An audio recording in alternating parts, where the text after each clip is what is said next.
no good deed goes unpunished. Do you think there's a cancel culture in art like there is in the celebrity world? Yeah, there's a higher moral standard that's being imposed across the board. And I actually don't think it's cancel culture. I think it's consequence culture. And I think if you're going to show up and act like an idiot to your community and do the things that you shouldn't be doing and say the things you really shouldn't be saying, maybe there should be a consequence. No, stop. Think of the children. Nobody has the right to live their lives being protected from offence or from insult or from hurt feelings. It is an occupational hazard of living in society. A quick note to the people on Reddit and Instagram, or the haters, or the cancel fucking fuckwits or whatever. Being a professional artist is not easy. You're going to be met with many, many challenges. For a guy to keep doing this, 25 years on, is impressive. Those who help others are doomed to suffer because of their helpfulness. Hi,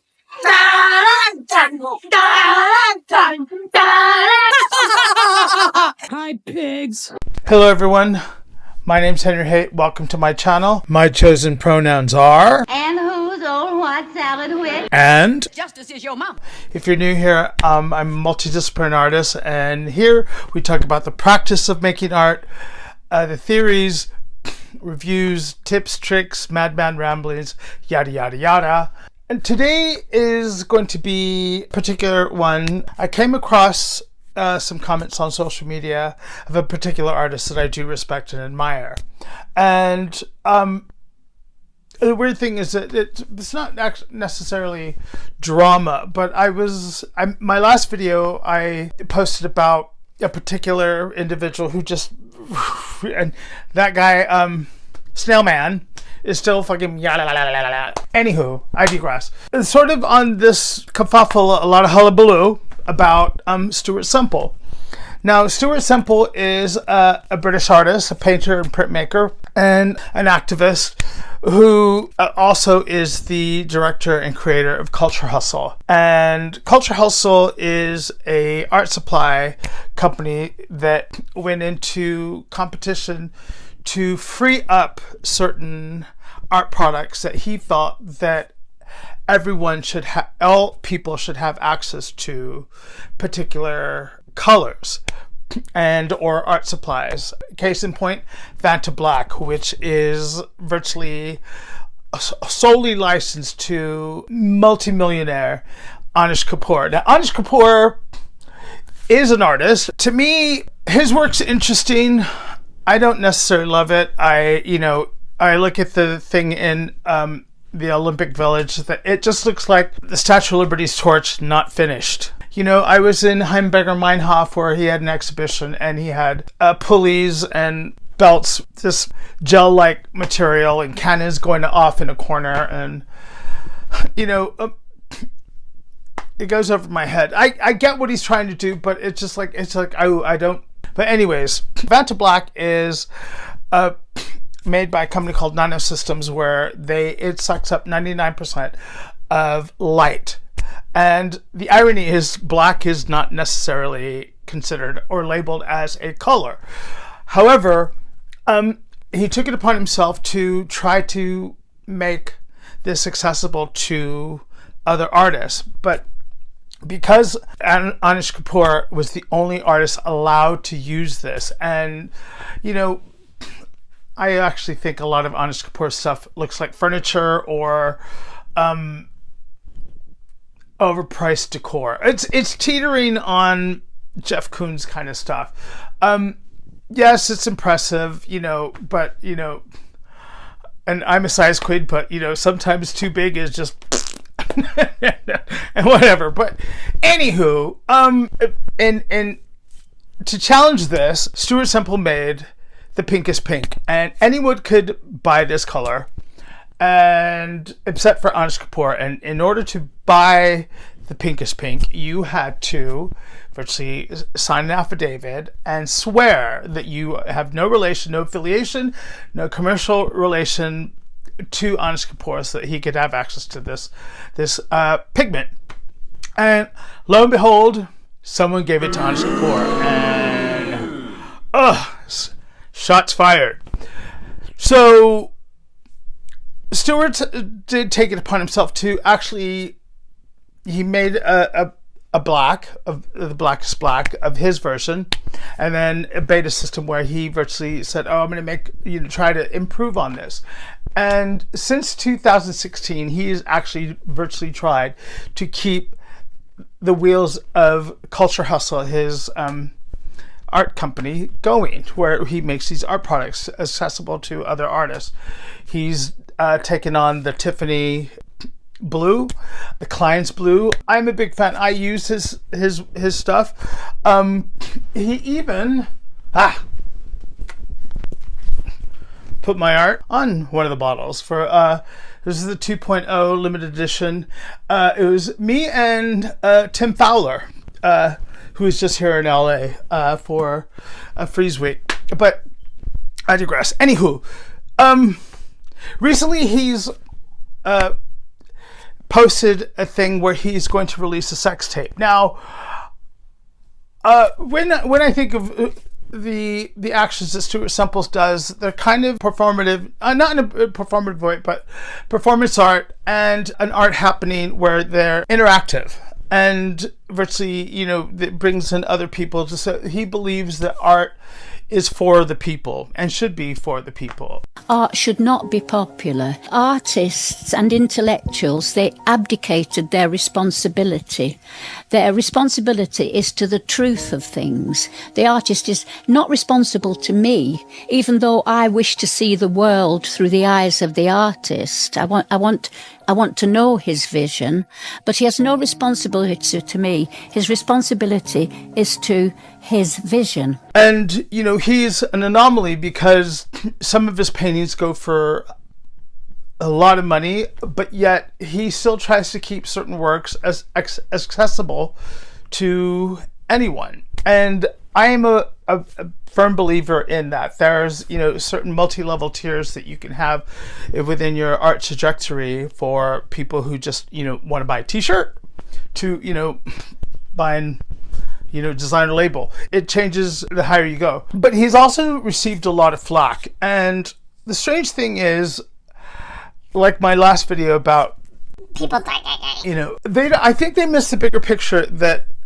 he's a prime example of no good deed goes unpunished. The whole thing is that, when those who help others are doomed to suffer because of their helpfulness. And I believe it. And I think that he's been unnecessarily targeted. He's been sued, had artwork stolen that he's had to claim authorship of from, dodgy an art dealer. And I can tell you that is it sucks, because that's your life's work and money that you're trying to, you have to either take it as a loss or try to get your shit back. And like Erykah Badu says, keep in mind I'm an artist and I'm sensitive about my shit.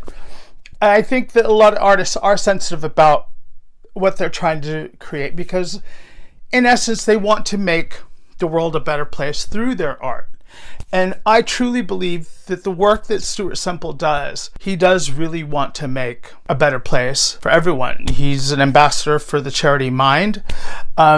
His grandmother, suffered from schizophrenia, and he's virtually really tried to raise funds for a lot of noble causes. I saw this thing about the sex tape. I thought he was going to do something like the Andrea Fraser thing or the Banksy, tape, polite tape, polite line, don't be cross, that kind of thing. The irony with Stuart Semple's work, he has a lot of social literacy and virtually what's the word I'm looking for? He has social messages as well as his upbringing, because he is a working class artist that virtually ascended to great success. And that is the thing about artists. You could be dirt poor and virtually rise up to and mix with movie stars, royalty, political politicians and whoever, but it doesn't matter. But because you're an artist, you can integrate and interweave with these people. And with that, you know, the higher you have success, that you are met with major challenges. Through it all, when you look at his work, it's still playful. It makes you want to smile. You know, he's done the happy clouds. He did an installation where a happy face is just floating between two buildings. You know, he wants to share the pink is pink and the black is, and try to improve these things and inspire people to create art. When I was reading some of these messages on social media and stuff, some of them just like, one guy, what was his name? What was that turd's name? Oh yeah, you creative blisters.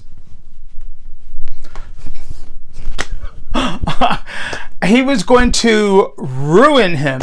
The weird thing was that what led me to all this, why I'm making this, is that Stuart Semple made a message on social media that he was taking a break, and it was all too much for him. Again, you know, that kind of wolf pack mentality, and it, you know, it's a one-sided thing. And when you look at the bigger thing of what this guy has done, and you look at his work, you know, he is an extremely talented person. He has a great eye for color.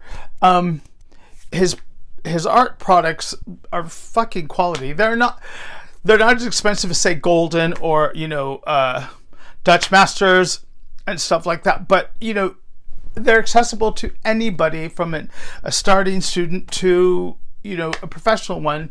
That, you know, I've silk screened with his Black is Black, and virtually, you know, if you know what you're doing, you can virtually improve on what you want to do with his stuff. And, you know, I stand behind, so I'm not paid for any of his thing. I'm not endorsing Stuart Semple. You're not giving me a check, okay? I'm not, but, you know, he makes some really fucking cool stuff. Through this all, you know, he came back and he still said a fuck you by making a piece of art saying artists make art. That's what we do. That's what we do. We have to. It's an intrinsic physical need to create something. The valve it has to come out. It has to be purged. And, you know, been a follower of his stuff. I once went into one of his happenings, the hugging, where he did certain things in different cities throughout the world, where you had random people just hugging everybody. And I showed up. And at the time, I was going through a contentious divorce. I just filed for bankruptcy. I was burnt out, and I just thought, you know what, I'm gonna go to this thing to see what you know, put myself out there. And I wanted to meet him, but I was too nervous. I felt like fucking Wayne and Garth of Wayne's World. We're not worthy, you know, because my paintings only sell for 4 figures. His like a lot more. And I know this is a bullshit thing to like kind of away from somebody, but that's how I felt at the time, because I was being beat down by, you know, a court case, a trademark, and all this other stuff, and I wanted to be in art happen to make others feel good. And when you look like this, you know, not a lot of people want to like hug you. You know, my dog, I counted, my dog got 32 hugs, and it's in a video where at the end of the day, my dog was like, fuck this, I'm gonna eat the sign. Yeah. So when you look at someone like Stuart Semple, his intentions are truly genuine. He's a family man. He's still creating. He's juggling many plates. And when you look at his work, I see influences of Ed Ruscha, Christopher Wool, David Sally. So, I want to say he's kind of like the anti-neo-goth, because a lot of his work is black and white, but then he has these neon colors as the anti-establishment. It's very punk rock in a way, very autobiographical. He decided to pursue an art career after having a near-fatal allergic reaction in 2000. And what inspired him to become an artist, when he was 7 years old, his mother took him to the National Gallery to see sunflowers. When an artist sees an actual painting that moves them physically, emotionally, I've had that with Michelangelo's Leda. It's almost like a laser beam hitting your soul to where you're witnessing magic and you just want to know how to do that. I believe that through all this stuff that he's been thrown at him, he's still trying to improve his art products. He's still creating work. And, all artists get, ebb and flows. They have highs and lows and dips and valleys and stuff. And I truly respect and admire his tenacity to keep going. And the moral of this story of what Stuart Semple creates is that, no matter what life throws at you, there is no guarantee of happiness or stuff. But all we can do is try to hope and keep on going and keep creating art despite whatever is going on in our own world, because we need that creative outlet to help us get through it. And he's wanted to share it with the world. And with people like Creative Blisters and all these other people, I take offense. Life is offensive. And we have to show not only the good, but we also need to show the bad. And, if Stuart Semple want to be a freak and sell it on the weekend, it's none of our fucking business. And, props to him for, causing a stir and virtually, being an earworm into people's creative minds to inspire them as well as to shock or to try to make them think and have, thoughts of, thought-provoking of where their stances are. I always believe that when people look at offensive or work that is deemed, sexual or taboo or even risque, their reaction says more about them rather than the art. Drunks, nobody's prudes. Smiley, what's good? And it's more telling. If you could live through the Pete Burns sex tape, you can live through anything. Yes, I saw the Pete Burns sex tape. I'm not proud of it, but I would see, Rosie O'Donnell get pile driven by a donkey. Hi, my name's Henry Hayton. I'm a pig. There, I said it. Won't somebody please think of the children? Think of the children. Won't somebody please think of the children? No, stop. Think of the children. Think of the children. Oh, won't somebody please think of the children? Anyhow, yeah, so the bigger picture of what Stuart Semple does, the guy is trying to make good on things, and people, especially, with these parasocial social media kind of crap. Yes, you can say anything, and virtually, those type of comments, like with cancel culture, they come back and bite you in the ass. You make a bigger difference trying to find a middle ground with people rather than bitch and moan and come up, as a business owner myself, sometimes you are never going to make people happy. And Stuart Semple is under no guise to make everyone happy. It's not his job. His job is an artist. It's more telling about how people, what they've written on social media about him, that it's like, Jesus Christ, what is wrong with this person? I was like, you need therapy. Stat. But you look at his work and you just think, the guy is really just trying to tell his story of his life, how he sees the world, as well as share his products that he uses with others and wants to see what they create. Why is that a bad thing? Get off the guy's dick and, fucking create your own stuff. Even on his worst day, to the Creative Blisters of the world, he's fucking created far more and a lot better than what this guy plans to do. And I'm sure the Louvre is not waiting for Creative Blisters or who all these others are, waiting with bated breath to showcase their work. If they are, fucking knock it out of the park. That's all you got to do. And worry about your own shit. I don't think that Stuart Semple is a bad person because of the type of work he puts out. He's not, painting, Saturn, Sun, the Goya, ripped bodies and, witches and all those other things very dark. His it's the opposite of that. And one of my favorite paintings, if you do look at it, is how he got his wonk, is a Pounding Outside Poundland, where you see someone punching him in the nose. And I think now, because he's wearing a tape, he must be trying to fix the wonk. And and I just think, no, that leave the wonk. That makes you. But I find beauty in the grotesque and weird and odd and all that other stuff. But I'm weird and odd myself. But anyhow, I would say that we're all under the gun when it comes to our creative outputs, and we have to let people observe and judge it. They don't have to like it. If you don't like it, fucking walk away. Don't buy his shit and go on with yourself. But to Stuart, to keep creating, I think what you do is important. You make a contribution, and fuck everyone else.